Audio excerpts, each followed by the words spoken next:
Sarah had always been an early riser. Her job as a nurse required it. And after years on the same schedule, her body woke up before the sun even began to rise.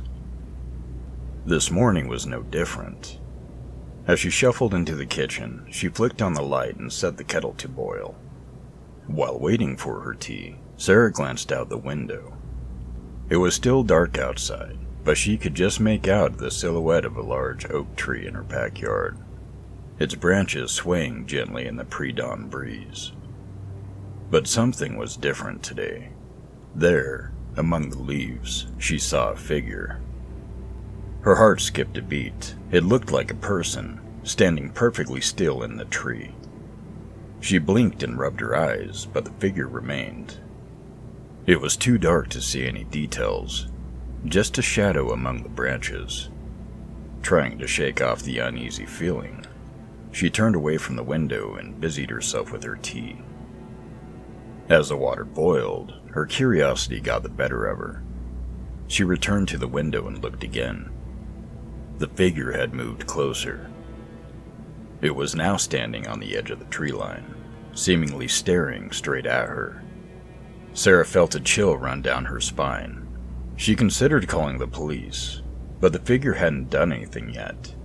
Maybe it was just a prank, she thought, or perhaps a trick of the light. She moved to another room, trying to focus on getting ready for work. But no matter what she did, she couldn't shake the feeling that she was being watched.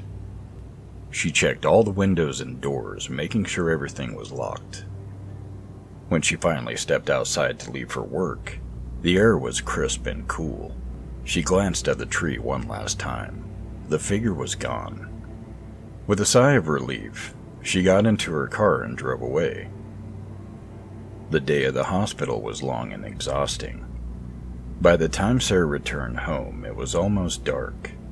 She parked her car and walked to the front door, the events of the morning almost forgotten. As she fumbled with her keys, she felt a prickle of unease. She looked around but saw nothing unusual. Inside, she turned the lights on and set her bag down. She was about to head to the kitchen when she noticed something on the floor. Muddy footprints leading from the back door to the living room. Her heart pounded in her chest. She hadn't made those. She grabbed a kitchen knife and cautiously followed the footprints. They led to the living room, where they stopped abruptly. The room was empty. She checked all the windows and doors again, but everything was still locked from the inside. Just as she was about to call the police, her phone buzzed. It was a text from an unknown number. With trembling hands, she opened it. There was no message, just a photo. A photo of her taken from behind, while she was standing in the kitchen that morning. Panic surged through her as she realized the photo was taken from inside the house. She spun around, eyes darting across the room, and then she saw it, a pair of eyes, peering at her from the darkness of the hallway. The figure from the tree was inside her house. The lights flickered and went out, plunging the room into darkness. Sarah's breath came in short, terrified gasps. She backed away slowly, clutching the knife, but she could feel the figure getting closer, could hear the faint sound of footsteps approaching. Suddenly, a cold hand clamped over her mouth, and a voice whispered in her ear, "I've been watching you." When the police arrived the next morning, they found her house empty. The only trace of her being the muddy footprints and a single, chilling note on the kitchen counter that read, "She was delicious."